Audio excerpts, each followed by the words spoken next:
thank you so much for being on our show. And I thought we would really start off with getting to know yourself and, you know, a little bit of a background behind where you are today in terms of your role and how you really got there. Essentially, did you fall into procurement, or was this something that you aspired to be as a child? I think for many of us, procurement was never an aspiration.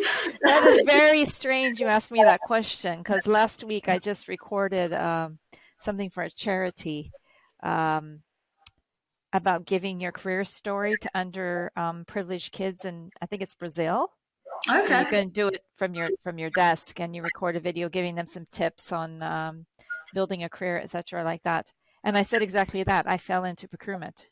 Total accident. It's true. I think for most of us, it just happened. So how did you fall into it then? Yeah, I started my career in the States, was doing a job. It was more project management, manufacturing kind of role. And then I moved to Belgium for personal reasons. And I was applying for every job possible in Brussels because I wanted to stay. So I needed to get a work permit. And I didn't really have a lot of the right technical skills that they were looking for. I was more of a generalist. And in Europe at that time, they really, I mean, you need to, if you're marketing, you really have to have the marketing background or the accounting background or a finance background, etc. like that. And I was just too general. So I am never going to find anything. And then I ran into a .com company called Free Markets. And their hiring was more on, more like, you know, can you learn? Are you personable? Can you build relationships? Can you publicly speak? Can you critically think? You know, these kind of things. And I'm like, oh yeah, I mean, I can, you know, do all of that. And then they were a procurement company. They were doing e-auctions. And then they asked me, I mean, well, do you have any packaging experience? And I had, the manufacturing company was actually in packaging. Not that I knew much about packaging, but at least I was in there. They're like, okay, yeah, you're hired. And so that was my first role in procurement, but it wasn't negotiating. It was doing everything online and e-auctions. But you still had to go through the same process, the procurement process, right? With regards to getting to know the supply base, doing your request for informations, your request for proposals, getting the specifications and everything like that. So that's where I learned the process. It was quite a stringent process because you need to make sure that the markets are apples to apples before you actually go to the tender. And a lot of the stuff that I learned there at that time, I still have carried through my whole career. It was a super excellent training ground, actually. Yeah, I think similar to you, I was in the public sector, and I actually fell into procurement by literally going for a coffee with someone and thinking it was recruitment, not procurement. it was a shock when I got the office. But it's true. When people ask you what you do, you say procurement. They're like, oh, recruitment. Which areas do you recruit for? And I'm like, no, procurement. And they're like, huh? Like, does anybody look to do that job? No. It's surprising. So many people still have no idea. And I just say, to be honest with you, I just buy stuff. And they're like, oh my God, you're a shopper. Yeah. I'm like, yes, a glorified shopper. Let's put it that way. But no, going back to my point, I started off in public, and like you, it was learning process, and you know, there was quite a lot of red tape, as you can imagine, with public sector as well. But it grounded me. It provided me that foundation. I personally think, and I would advise anyone who wants to sort of go into procurement to have that sort of foundation built in from day dot, because I think it just creates a nice base for you to then elaborate on, rather than do it the other way around, in my opinion. And yeah, I think that's how I sort of learned what procurement was to an extent. And mine was a bit of a weird situation. I was in a revenue generator procurement team, so our targets were revenue.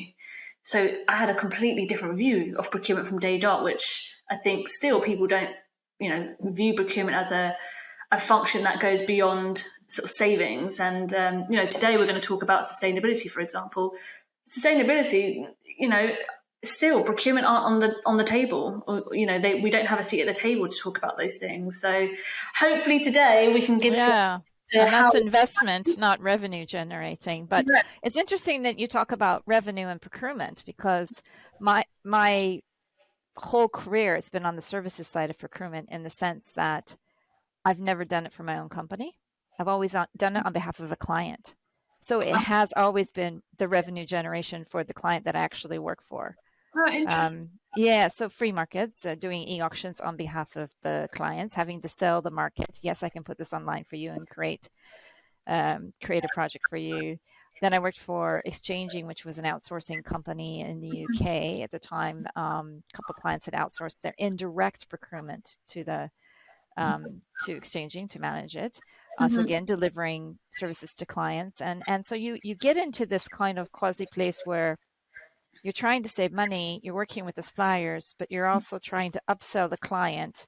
So you're always customer facing, kind of building sales, but at the same time you're turning around and then trying to negotiate better deals for your clients. So yeah, and then I'm doing the same now in the company that I'm in now, and indirects again. So that's interesting. No, that's really cool. We've had similar careers then, almost. Yeah, perhaps. I think we have. Annoyingly. Can you believe it? But no, that's really cool. You know, again, even professionals like ourselves aren't exposed to that other side, and I think it's something personally. I think you should, to an extent, because it creates you. I think it naturally creates a more creative side to understanding procurement and creating innovation in our space. Otherwise, I think if you're only exposed to being a saving generation function or pushing POs, etc., it really does limit us. I couldn't agree with you more. Cross training in sales is excellent, actually, for a procurement professional to actually see the other side of the coin. Some of the best professionals I've met have done that both. And when I look at a traditional procurement department, that's all they do is just the POs and the go and negotiate the lowest price possible with the vendor, and not really giving any value to partnerships and seeing what can I actually do with this vendor that's going to be more value adding than just saving those $5. Those traditional procurement functions aren't thinking like that, and I actually don't think they're giving the best to their company. But it's a different point of view. It's a non-traditional sourcing point of view. No, exactly, and in line with our overarching topic today, sustainability. I honestly believe that procurement functions don't know where to start because some professionals haven't had that exposure to other elements of procurement that would almost give them that insight or almost like a feel for where to start. Like, naturally for me, it wasn't really rocket science to start with when they started talking about, okay, how can procurement add, not add, but influence sustainability. It was almost this natural ability to be curious, to find out from, experts within this field that have been there, done it before, how I can leverage the information, such expertise they have to bring into procurement. And those types of behaviors, I feel, will give you the answer or will give you, a starting point in the sustainable procurement world. I don't know about yourself, but I think, what's your sort of view on where to start in terms of sustainable procurement, and how would you even find out? Where would you go to? Who would you talk to? It's like a massive Pandora box, to tell you the truth, because I think everybody wants to be a part of it, knows they need to be part of it, knows it needs to be key. Where you got just everybody's going everywhere, right? Trying to get a leg up on it, and then it becomes very disjointed, and then you end up actually making it more difficult to get there. So without strong leadership, either by a sustainability lead or someone in the company really directing the flow, I think it can be absolute mayhem, because it's not just your people or how your company policies are with regards to, if we're talking about sustainability, like the ESG, and you got the environment of that, but you also got the social and the governance, right, of sustainability. Some is within your company. Some is how you actually dealing with the externals, right, and your supply base, and how important is that, right? So if you're doing one thing inside your company and demanding something else from your suppliers, the two are disjointed, and it doesn't go well. And that's why, like you said, supply chain procurement has to have a seat at the table, because it's a very large aspect of any company. And I know it's the one that's probably the most underfunded in most companies, but everything goes back. The desks, the chairs, the carpets of the buildings is all procurement, right? Um, if you're using labor force, that's through employees as well. Everything goes back to a vendor, really. And what, if you could, like, what does sustainable procurement mean in say a sentence or two? What is it let's make it applicable for your company, just as an example. What does it mean? It's corporate social responsibility, I think, at all levels. So not just within your own company, but with the companies you choose to do business with, whether that be your clients or also your supply base, and making sure you've got like that kind of moral standard code. So companies today, they have their supplier code of conduct, right? And every supplier needs to sign up to that. But how do we monitor that? That's very challenging to monitor. There's companies now that um, are experts in that and gathering that information, but can only go to a certain level, right? If they've got the policies and the procedures, you're screening their media just to make sure that they don't have any adverse hits on their company and things like that. You're asking them to submit their policies and procedures so that you can make sure that they've got at least something against modern day slavery. They're targeting diversity. They've got some sort of environmental goals and things like that. Most companies nowadays have it at least on a superficial level. So do you think a massive part of sustainable procurement is ensuring our suppliers are aligned to our views of, sustainability essentially, and measuring them on those factors that we believe are important to us as a company? Yeah, no, absolutely. Absolutely. I mean, if a company says to us, and I've seen this, they say, well, we won't sign up to your bribery and corruption policy because we've got our own. I say, oh, can I see it? Oh, no, we don't have it, or it's just one line. Then it's like, well, actually, I mean, there's something really, really important nowadays that to me is like, okay, red hot flag. That the company's not mature enough. Now you've got diverse suppliers. I know we're going to speak about diverse suppliers as well that aren't mature enough in that area to maybe have all of that stuff, and you still want to work with them. So there's things that you can do to see, is it a company that you should be doing business with? Are they a solid company? Are they and you can help grow them, right? You can help mentor them, but at a company level, right? No, I agree. I think, the supplier part is almost a project stream in my head of how we should be driving sustainable procurement. And I sort of see it in almost integrated into our supplier relationship management.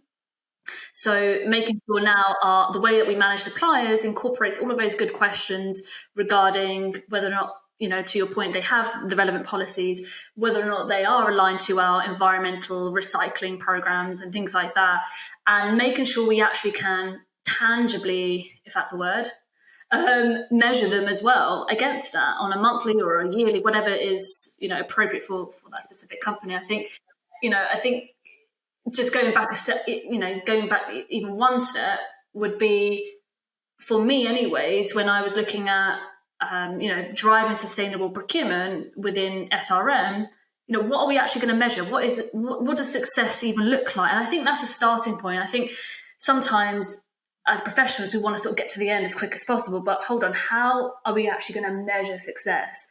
Do you think that? Do you think that's a good starting point if we were to look at how we drive sustainable practices within our supply chain? Yeah, I mean, you need to have your priorities, right? Because if everything is a priority, you'll get nowhere.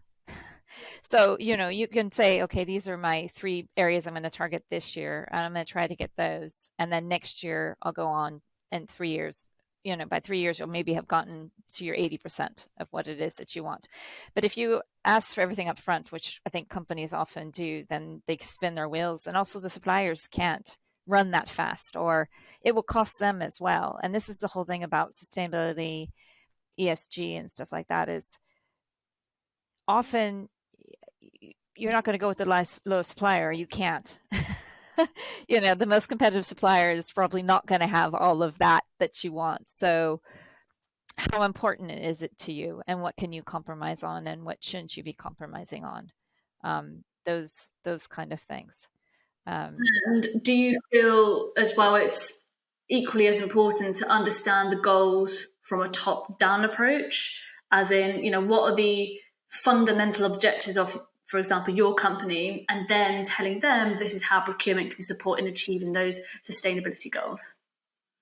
Yeah, absolutely. I think that's critical, actually. I mean, everybody in the company and whatever functional level needs to be tied in with what the top is trying to achieve, right? So we should all, the KPI should all filter down. I think where I get stuck is when they say, I need this amount of massive savings, but yet I want, 50% of our suppliers to have SBTI targets validated, for example. Then it's like those two aren't going to go together, because the companies that are getting their SBTI targets validated are very large companies. I can't, and they're maybe not be the most competitive. Sometimes your local suppliers are going to be the most competitive, yet they're not going to have SBTI targets validated. So you have to balance it. You have to balance it, and so then you have to go like, okay, so what's the most important? And it can be on a case by case basis, but I also find that rarely works, because what framework are you using? You have to keep it even, right? You can't just say, oh, for this supplier I change it like this, and for that supplier or that country I do it like this. You need to agree that framework that aligns with the corporate policy, and then I agree. Yeah. Or with that specific example, be a bit more creative about it and say, okay, well, we're still giving back to the local economy, for example, and that is driving a form of sustainable practice. So I think in that situation, we could, commercially benefit, but also thinking outside the box, we're still giving back to the community, essentially. So I think sometimes it's an educational piece as well, in terms of being a bit more creative, rather than educating that back to the business. No, you're right. In that scenario, you're more on the social than you are on the environment, and then that goes to exactly developing the communities and the diverse suppliers, etc. But not at the cost of the other side. So yeah, you have to see what the company. Yeah, if they say that they want a balance, that's also very hard to balance. I know, right? It's super, super difficult. And I think, again, as we said, it's a conversation to be had. And, there has to be a way we are able to influence more as well. And I think that is our responsibility as procurement, finding a way to re-educate the business and to present the benefits of being more sustainable in our sourcing practices and the outcomes it can give to the business from not just from a tick box exercise, but also from just us being seen as a trusted company and someone that is actually truly invested in being sustainable, and not just, as I said, being a typical company that gets an expert in and says, right, let's tick all of these criteria. I think it doesn't work, and it certainly doesn't create behavioral change within a company to actually practice sustainably. Absolutely. I couldn't agree more. I feel a lot of companies are still in that tick box exercise. It's just like saying I want 60% of my suppliers to be, have these kind of targets and be like that. But it's like, okay, what you're really trying to tackle is the carbon emissions. You really want to be net zero, and to be net zero, you have to include your scope 3, which is your supply chain. Scope 1 and 2 is a bit easier, but when you have to get to net zero, it's the scope 3 that's going to be the largest challenge, and you really have to involve your suppliers there. Just having, saying, oh, they're going to have SBTIs validated doesn't mean anything if they don't actually translate it into achievements. And it's I don't think anybody will have, gotten true net zero in the next couple of years. Everybody's on the 2040, 2050 plan. It's going to be a long haul of all of us working together to achieve it. On the topic of net zero, it's a huge goal, as you just said, but for a lot of people still, they have no idea where to start, especially from a procurement perspective. How can we support? And, it'd be great to have an example of, in your experience, like what sort of words of wisdom could you give to procurement professionals on how best to start this project of. Well, first you have to start by getting some education because it's not something so easy. I still hear people saying, net zero, but what they really mean is carbon neutral, for example. Um, using energy attribute certificates to say, oh, I'm net zero. It's actually just, okay, it's offsetting what you've used, right? That's like the first phase, like the first thing that you do while you're getting your program set up is that. I say start small because, again, it's a massive journey and you can't do it all at once. I mean, start even just today, you can start saying to your office supply suppliers, I don't want all that packaging. And I don't want you to deliver every day. Deliver once a week. Like our teams are just going to have to say on Fridays I order and on Tuesdays it's going to come, and that's just the way it is. We need to reduce deliveries, right? That reduces carbon emissions from your supply chain, and that for couriers as well. And all of this, couriers are a massive influence on your carbon emissions if you look at your supply chain. So you can start with that, reducing paper packaging, ensuring any deliveries you have that the waste that's taken off site again is recycled properly, reusing things that you have on site instead of buying new. Nowadays, it's a lot about trying to get sensors into your offices so that you reduce space. Space gives off emissions as well. It's like, okay, maybe you don't need to clean certain areas because you don't have as much population there and stuff like that. There's tons of tools and technology that are coming out, but I think it's such an infant stage that there's no like real leading practice yet. And it's investment. It requires investment, which I think a lot of companies are really not ready for. So I would just say start small with what you can and ask your current suppliers what they're doing and how they can help you. They will see the opportunities, and that's the great thing. That can start building a partnership with your suppliers when you're asking them for their expert advice. They're the experts in what they're delivering to you, so lean on them for the ideas. So it's really understanding, firstly, what are the obvious quick wins, and I guess to your point about office supplies, for example, is identifying those high risk, high impact categories under, say, in this case, indirects, to see where we can actually impact the most, and then the how behind it. Again, is sort of the next step, really. You say about alternative packaging, etc. Okay, how are you going to do that now? What project plan are you going to put in place to deliver that? So, yeah, no, I agree with you. I think an excellent step one is to identify those most impactful areas and develop ways to measure the impact that's aligned to net zero, and to also know the how as well. So in that example that you gave, I think, whenever you do a tender process for, say, office supplies or anything similar to that, it's making sure during that process there is a question perhaps at a pre-qualification stage or thereafter to say, do you provide alternative, more sustainable products for? Yes, exactly. And that's exactly what we do at the RFI stage, or even in the RFP. We'll get their proposals all around that, and that's really good. We ask them the basic ESG type of questions, and then proposals. Exactly.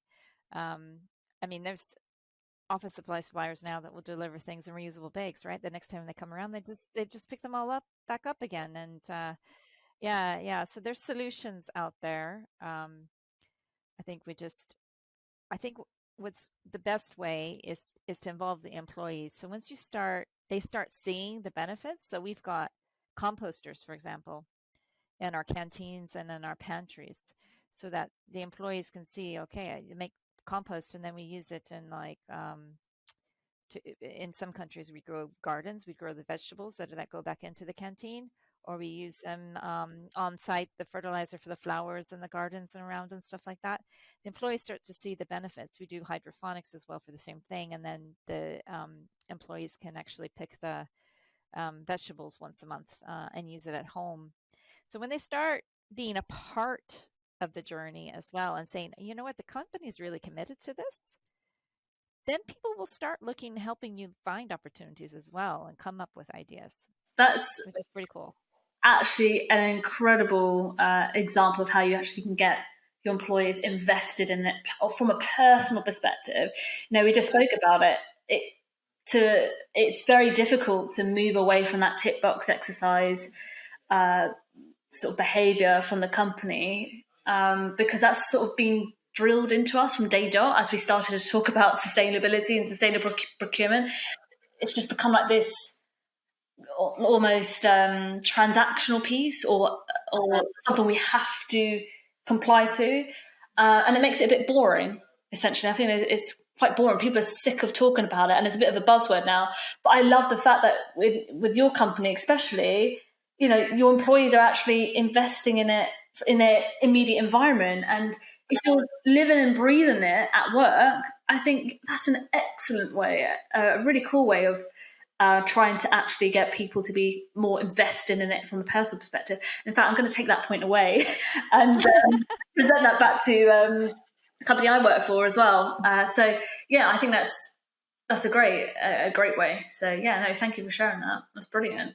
And in terms of net zero from a supply perspective, you've got to achieve, these goals as a company, but how do you, this can also be challenging to the supply chain, essentially our suppliers, where they might have to be a bit more creative so that they don't lose business, or they may have to cut costs elsewhere to ensure that they can be more sustainable. How do you sort of manage those conversations, and how can you mitigate a point with a very strategic supplier where they just turn around in the end and say, hey, we're going to have to stop supply because we can't be as sustainable as you want us to be? Mm-hmm.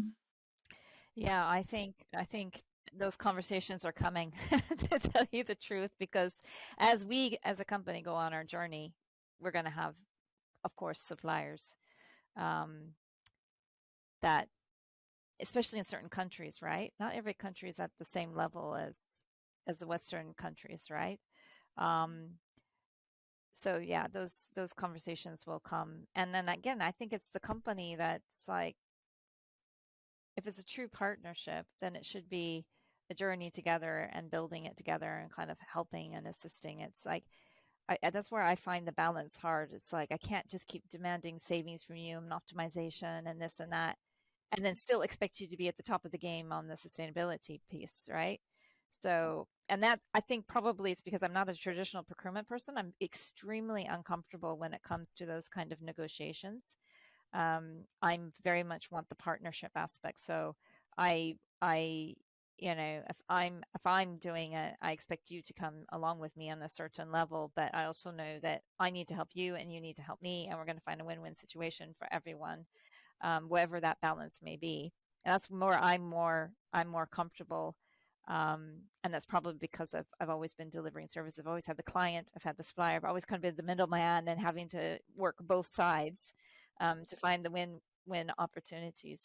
A really tricky one. I think what you've got right already is that partnership relationship type. And I think if you don't have a strong partnership with your most strategic suppliers, then you're already on a back foot, essentially. There's going to be a lot of education there. But, again, going back to that point, it's education. It's working with them to say, hey, look, this is where we are. This is our goals. This is where we want to get to. But do that as early as possible. Start those conversations, even if they're loose at the moment. They don't have to be this whole SRM program that has to be well established for you to get out to suppliers and start educating them on sustainable procurement. It can actually be, hey guys, by the way, this is what we're looking to achieve. This is sort of high level for now, but we're going to come back to you in the future with an update on our supplier relationship management program that will start to integrate those more sustainable practices that we will need you to adhere to in some areas, and in others we may need some level of influence from yourselves. And I think that's the key thing here as well.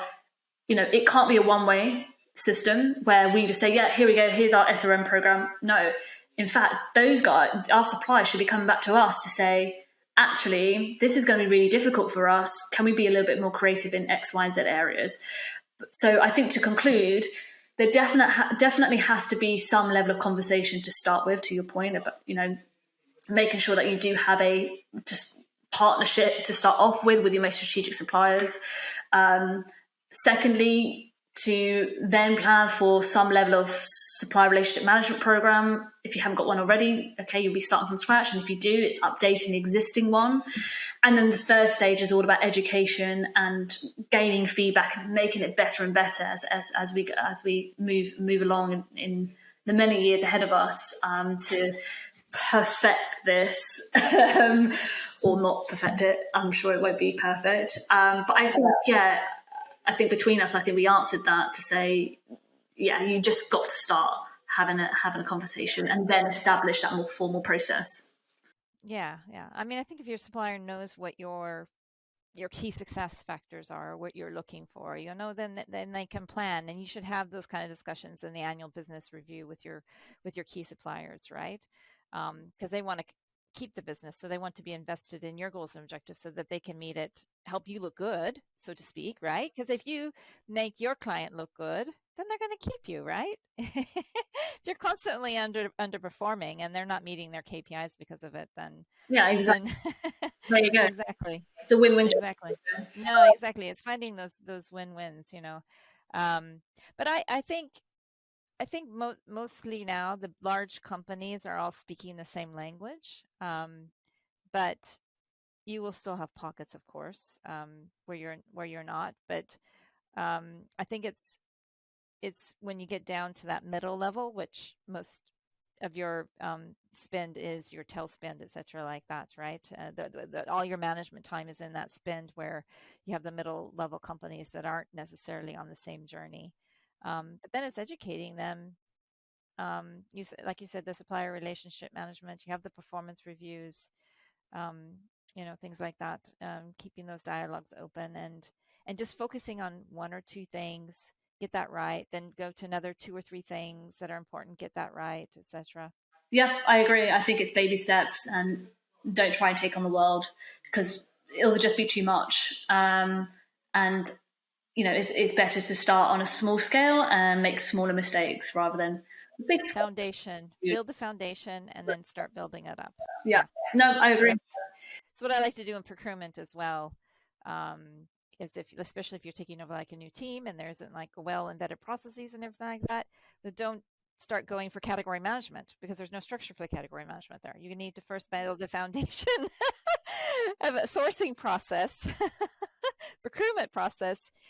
Then when you become a more mature organization, then you get into the category management, and that's where you really get into supplier relationship management and all of that value adding stuff. You can talk about sustainability, ESG, and everything like that. But if you don't even have those basics there, you won't be able to do that stuff either, right? Yep, agreed. Nope. I think one consensus, foundation is key. That is the takeaway message, guys. Foundation. But no, that's great. And, diversity is also part of sustainability. I think for many of us, we may think, sustainability is all to do with the environment, net zero. Okay, great. Well, no, actually, it's economic. It's how diverse your supply chain is, and again, there's quite a lot of behavior where, especially with driving diverse supplies, again, it's like this tick box exercise. But what does diverse suppliers mean to you, or diversifying your supplier portfolio? What does it mean? Well, it means working with companies that are minority in the communities that they operate in. I know a lot of companies also include micro, small enterprises there, because in some countries, they don't have a well-established diversity criteria, or they're not recognized. Like in the States, it's very well defined, and there's really multiple groups of minorities, etc., like that. In some countries, it's only one woman-owned business, but there are others, right, that should qualify as minority-owned. So, for me, it's really like the underrepresented part of the population, but also the small companies I would include in that, because there are people who are trying to benefit back into the community, right? Contribute into their immediate home environments, and they might be people that are starting up companies that have had an underprivileged background, even though that they've are maybe not of a ethnic minority or something else. And how do we, how in your experience have you diversified your supply chain? Well, funny enough, I mean, it's not like I actively seek to find diverse suppliers, although there is a drive to do so, and we have been trying to. But actually, we found out in our supply chain we already had a lot.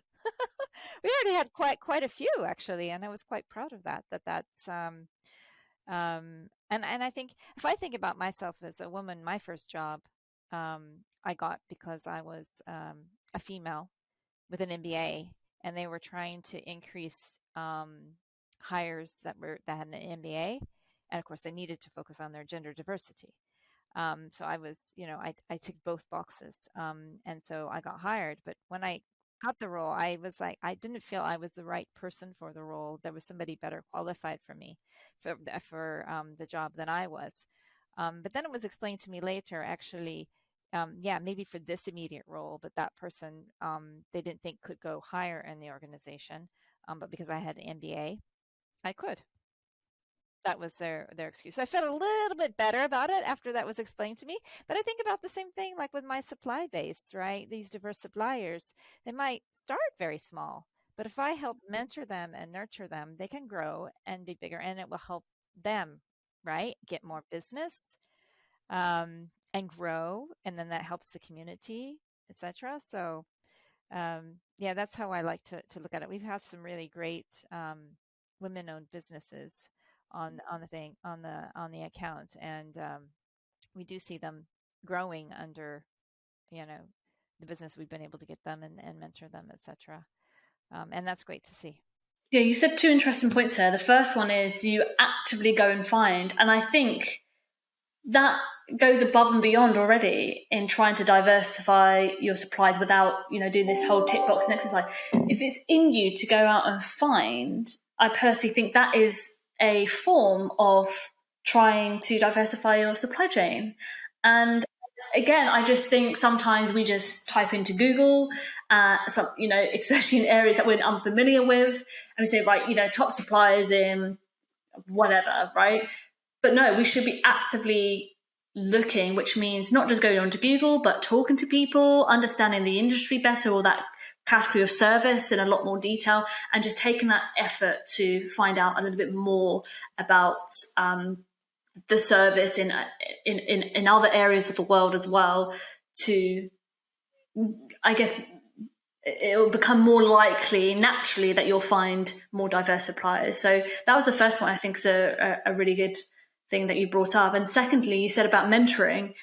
It's not just, oh yeah, great, thanks guys, come on board, yeah, you can do this for us. But you go that step further to say, actually, we know you can't do it to the extent we need just yet, but we're more than willing to invest our resources and our time because we see so much potential in you. I think that's something that I'll be honest with you, is a rarity. So to just hear it from you is incredible. So could you talk a little bit more about, maybe another example perhaps of how you've gone over and above, and in this case it was mentoring, or just extend on that story a little bit and how it helped them as a business? Sure. Well, we had a supplier, woman-owned business who's providing transport services, for example. But they'd always used cars, and we needed new cars. And they didn't really actually know how to go about getting new cars. And neither do we. We're not importers or anything like that of cars. So we're kind of like, wow, we're leaning on you. But as they were going through the process, they were running into a few like cash flow challenges and other things that they needed help with to be able to secure the cars. And, my take on it was like, well, they're a very small company. Of course, they don't have the cash flow to do this. And yet that's what we're requiring. So we actually had to then go and, negotiate internally to say, okay, what can we do to help them? And so we managed to help them, not go against our own payment terms, but, change things around, pay them a little bit more upfront than we normally would so that they were able to do that. And now they actually have a model where they know how to do it. They know how to get the new cars in for clients. So clients that they would have previously rejected because they couldn't get the new cars, now they know how to go about doing it. That's pretty cool. That's amazing. Yeah. Yeah, so that's one example. And they're fantastic. We've never had any service issues with them, nothing. Like, it was like, even from day one, and I was like, what happened? How did the implementation go? And they're like, there's like no, everything was just like so perfect. Everything was just like so good. I'm like, wow, I've never had a transition before where I've had like no noise, like everything went off like perfect. So they were worth the investment for us to figure it out. And I think, on the topic of partnerships, if you are willing to invest and partner with your suppliers and really help them and show that, you are personally invested to an extent as well as, someone on the procurement side, they love it. They'll go above and beyond for you, versus if you're very transactional with them and say, yeah, great, thanks. Yep, perfect. You're a diverse supplier. You're under this category. Can you just deliver this now? It's completely different, right? So I think partnerships and giving suppliers the creative flexibility and perhaps the tools to go a step further is again something that, again, depending on the service type and the circumstance, it is something we could definitely do. Yeah, but this is all the new version of procurement, I say. It's Yeah. not the old school, it's the new school. I think, unfortunately, there's still a lot of the old school around, but for me, the new school is where you're delivering in spades and you can really add value to your organization, because the $5 you might save on an excellent negotiation actually could hurt you further down the line if they've cut corners on quality. That's so true. Or they cut corners someplace else, or actually you have something that you really need them to do that's a little bit outside the box. To your point, they'll do more for you. They're going to charge you for that. Yeah. Maybe you would have gotten it for free. They would have found a way. So the perfect example is the composters. There's the cleaning company needs to maybe once a day, kind of clean it, empty it out, or, whatever that they have to do. Yeah. It takes like 5 minutes. They just absorb that. But if we didn't have a partnership with them, they could have easily said, okay, but you got like 10 composters times 5 minutes. That's an extra hour of work, a day. Yeah. So those are the kind of conversations you can have with your suppliers. So then, but if you're nickel and diming them every step of the way and not looking at the bigger picture, you won't get that. So I think we can agree supplier relationship management is critical, literally, in our jobs. At all levels, no matter what you're trying to achieve. And I think, when we say supplier relationship management, I think sometimes people think, oh my God, this is going to be this big, scary questionnaire and whole process. Okay, part of it is, I'm not going to lie, it will be, especially when we're starting to measure sustainability. But part of it is loosely having conversations and, going out for dinners or picking up the phone to say, how's everything going? How are we managing it on our side? Are you happy with that? So, sorry, go on. No, I love that you said that, because I feel the same way. I'm like, when we go into performance review, it's just like, you did this wrong, you did that wrong. And I'm like, what have we done to perhaps cause them to do something incorrectly? Like, were we a blocker? Can we reflect on ourselves for a moment and say, actually, we haven't given you the best environment to do the job. What can we do to help you do your job better? That's really infuriates me when it's always, it's the supplier's fault. I'm like, well, you know what? To a certain extent, maybe they did something wrong, but can we just take a minute to reflect, to say, is there something we could have done better to have prevented that from happening? And, usually, again, it's a balance. It usually is something that we could have done to help prevent something. I agree. And you don't have to wait for a monthly review for that information. You can literally pick up the phone. And again, I think that's really key. Having that consistent dialogue with your supplier and maybe, it could be one point of contact. I think it's equally as important as having those monthly or bi-monthly reviews with your suppliers where you go down and you go for a rigorous review. I think those more reactive, more personal conversations are just as impactful in my experience. Like, sometimes it's save the day, by just picking up the phone to say, hey, you know what, I understand the difficulties on your end, but if you can do this for me, then in return we'll be able to help you in other ways, etc. So no, I think, again, just to go full circle, supplier relationship management in its strategic form and in its sort of reactive and less formal format is so critical to our role and to sustainability. In fact, if it doesn't exist, and I think you'll agree, sustainable procurement cannot happen. It just doesn't work. You're right. It will be a tick in the box exercise. It won't be really affecting and driving change, for sure. No, I agree. So I think, going back to that question of where to start, I think it seems like we might be in agreement here to say, start talking to your suppliers, start developing relationships, start educating, as well as obviously educating yourself on, what sustainable procurement actually means to you in the business. But yeah, I think education between you and your supplier and relationships is probably a great place to start. Yeah, exactly. And bringing the company along the journey with you, your key stakeholders, the senior management, like you say, as well. I think when they do think about sustainability, net zero, a lot of people forget about the scope 3, forget about the suppliers. They're just focused on their own office environment, right? But it's very much all interrelated. And, with stakeholders who don't understand sustainable procurement or what you're trying to achieve with suppliers, how do you manage that? Well, education journey, because a lot of people just see the procurement getting that 5-cent savings, $5 savings, and they forget about everything else: compliance, ESG, service performance, all of that. They forget about that. But yeah, no. And what are the types of educational tools or forms of communication you could present to the business to educate them on who procurement are, especially in the area of sustainable procurement? Yeah, well, everybody learns differently, right? So you do presentations, you do trainings, everything, some people retain it, some people don't. I am an on-the-job trainer. So I have a project, I'll take everybody along the journey with me and explain things as we go. For me, that's the best way to learn. And I feel like I've built my personal brand based on trust. They know when they come to me, I'm going to help resolve the problem, or I'm going to get it to where it needs to be.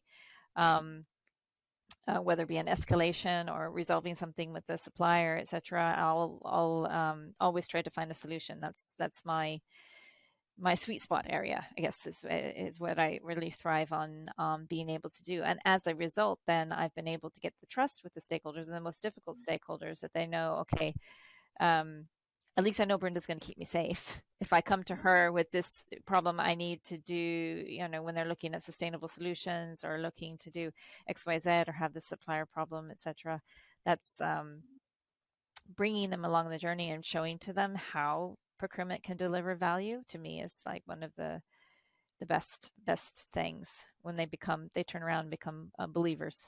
And then they bring you early on instead of in the 12th hour to say, I'm about ready to sign this contract. Is it okay? That's the worst thing to happen. Right? You want them to bring you in very early so that you make sure that all of those I's are dotted and the T's are crossed correctly, and that you start building the relationship properly with the supplier. Because otherwise, things get missed, and then it costs you more time later, and then project timelines are missed and things like this. I mean, if I think about the people where the procurement is actually feeding into an actual product that needs to go live, and then the procurement process hasn't been followed correctly, then you can put massive delays, and that's your revenue stream. Then you're affecting your revenue stream. You don't want that. So we have to build the relationship and the trust with our stakeholders. They have to understand where procurement can keep them safe and add value, so they bring us in early. I agree. I think the trust element is undervalued a lot, because without the trust, you can't influence, you can't educate, you don't speak the same language as them. So you're absolutely right. And I think, trust, to your point about, it can be in the form of presentations, etc., or on a more product focused scale. It will have to be, the starting point is to make sure that how you're communicating to them does fit their narrative, and they can also see how you're impacting their area and what they do, essentially. And I think for me anyways as well, for example, in many roles of mine, no one's known what procurement even are. They don't even, to your point, I once upon a time thought it was recruitment, do you know what I mean? It says it all, really. So I think part of it as well is coming from definitely a project level and an individual level with your stakeholders, but also from a top-down level to say, hey guys, this is who procurement are, this is our brand, this is what we can do strategically, and this is what we can do reactively for you, almost like a multi-function service. And that could be in the form of, training the company on who procurement are, what we do, creating a portal to portray or present rather our services, but also take them on this sort of educational journey, not just from a project level, but also from this is what we can do outside of just savings for projects, but there are other things, and present them with examples as well of, for example, how we've driven sustainability and how that's impacted a project. So I think, it's a balance of them both, going from top down, bottom up from a project level. And as you said, and I really liked your terminology, which I've just forgotten, but it's almost you as a procurement professional creating a personal brand and trust to also educate the business on a constant level. So you're always educated. Forget, it almost becomes second nature as such. If you help them meet their KPIs, right, you make them look good, they're going to keep coming back to you, right? Exactly, that's it. The bottom line is, I think you just summarized it really well. Thank you. So that goes for internal stakeholders, customers, suppliers. It's no, exactly the way the world works. It is so true. The bottom line is, how can I help you? Just sometimes it's that question, what do I need to do to help you? Or let me work out how I can support you in achieving your goals, and come into them with that answer. Yeah, exactly. And that's really moving procurement away from the back office function that's just there to get the savings. Again, back to this is the new procurement, not the old way of procurement. And I think it's a value adding function that should have higher visibility in all companies, because like I said at the beginning, everything leads to procurement. Your desk, your chair, everything, the carpet, all of your facilities. If you're a product making company, everything that goes into that product, all through procurement. So. No, I completely agree. And, businesses will not be able to operate in terms of sustainability, being as sustainable as they can be without procurement. We are literally the foundation. And I truly believe that. Because if we're not sourcing sustainably and we're not ensuring our suppliers are compliant to our, our environmental and social and ethical, objectives, what are we doing then? What is driving sustainability? So no, I think, I think procurement are a huge key function for multiple objectives, which will now include sustainability. I do believe that. That's right. That's right. And I think the previous podcast was about procurement being the jack of all trades, which I haven't listened to yet, but I honestly feel that way. It's true. So much underneath. It is. It almost is like, I think you even called yourself it, a jack of all trades and a master in all. We really are.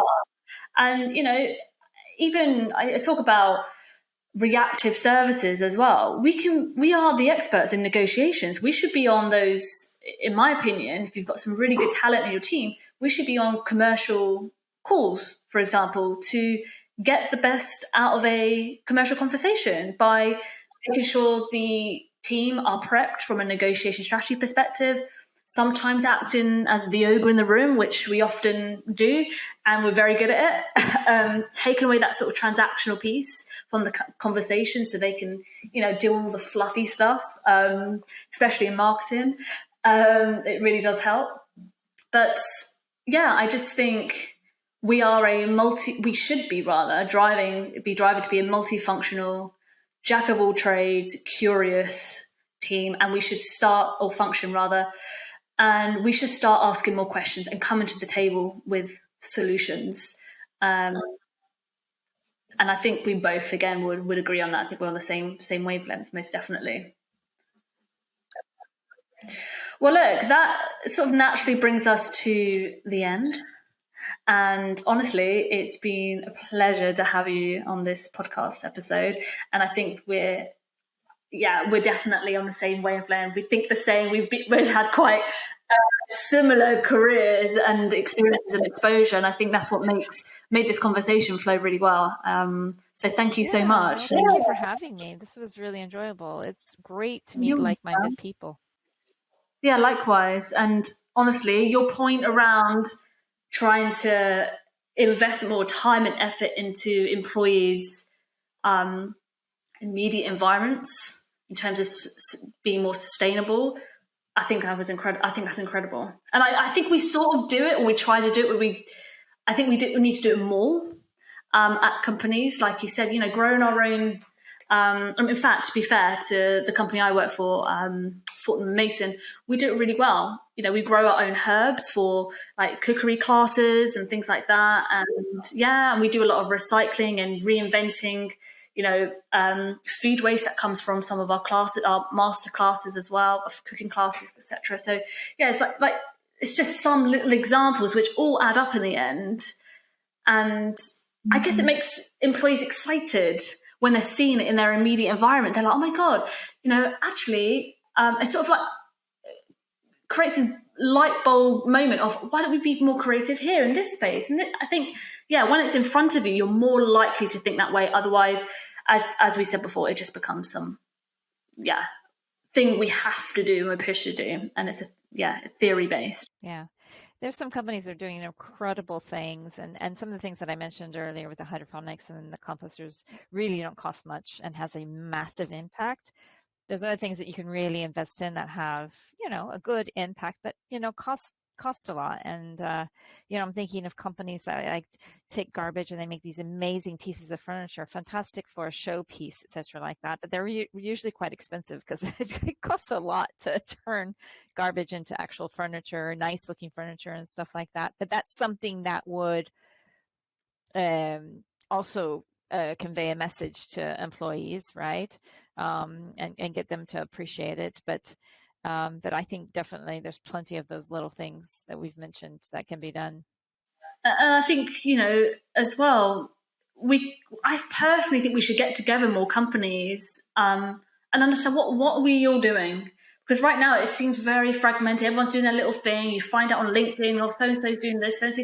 You're like, hold on a minute, can we just get around the table and just start sharing some ideas? Like, of course, it's going to take a long time to go through, loads of different things that companies are doing. But, in one of those conversations, something's going to come up.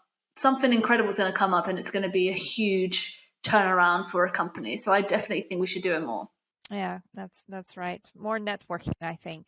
Yeah, agreed. I think more networking without this whole theoretical piece, though, like presentations on sustainable procurement. I'm bored of this shit. Excuse my language. I don't know if I can swear on here. I'm so bored of it. Just another consultancy firm presenting sustainable procurement and it being the next, the next big thing for procurement. Okay, great. Thanks for that. But okay, how now? Tell me the how and then come back to me because I don't want another presentation. Nobody knows the how. That's the issue. Nobody really knows the how yet. It's too new.